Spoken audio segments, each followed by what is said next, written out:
Derek, just talk us through what you've done so far. Okay. Now, with this build, space is a premium, right? So you can't afford to do joins or anything fancy. So we're going to join the winding wires.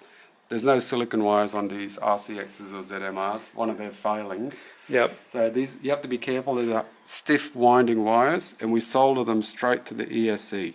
Okay. So I've done one, we'll just do another one. Okay, so the only thing we've done so far, we've split the distribution board a little bit and put some solder on there. And Derek has done the flight controller. So he's soldered the ESC connectors on, the 90-degree ones, and he's just soldered the 3 wires up the top. For PPM, CPM. Yeah, if you're using the D4 receiver, which Derek recommends. So highly recommended. So that's ready to go. So we're just going to finish soldering some ESCs on. I removed the covers, but removing the covers leaves these wires and that capacitor a bit exposed. Yep. These things get quite hot. I've actually abused mine and they haven't failed yet. But I usually put a bit of hot glue across the wires and a capacitor because I take my heat shrink off. But we're going to try with the heat shrink on. Yeah, I like it. So the first thing you need to do is expose the solder joints. So you do a cut there and then just cut. Just cut that top layer off? Yeah. You could probably cut it, but these little scissors are great. If you're wondering what these scissors are, these are an absolute must-have in the workshop. They are braid scissors for fishing. Yep. For cutting braid. And they've got a little notch. They've got a little notch, which is an absolute delight to strip wires. Yeah, it's cool. Magic for wire stripping, and will cut anything, even thick gauged wires. So cool. One side. Okay. And alright, we'll go back to that. Alright, so Derek's found that it's a little bit hard to remove the original wires from the ESCs. They must use some high temperature solder or something.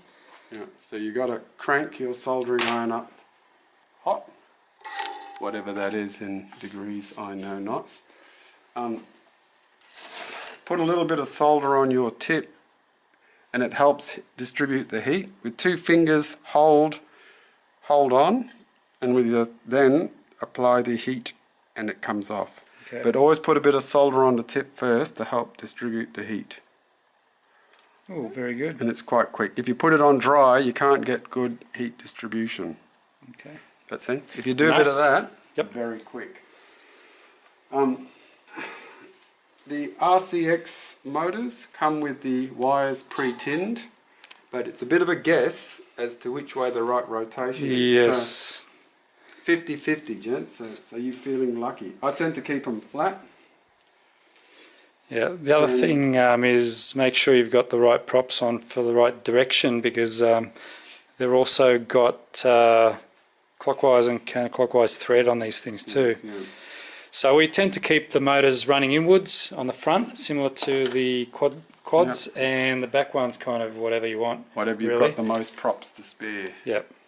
I know that the Multi-Wii and Nazi all have them going in the same direction, but we've actually found that the Tri sits more level if at least 2 of them oppose each other.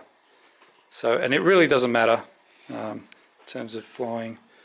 Alright, I always usually start with the middle one. Oh, Joey's taken all my light. Sorry, I'll just give you some lighting.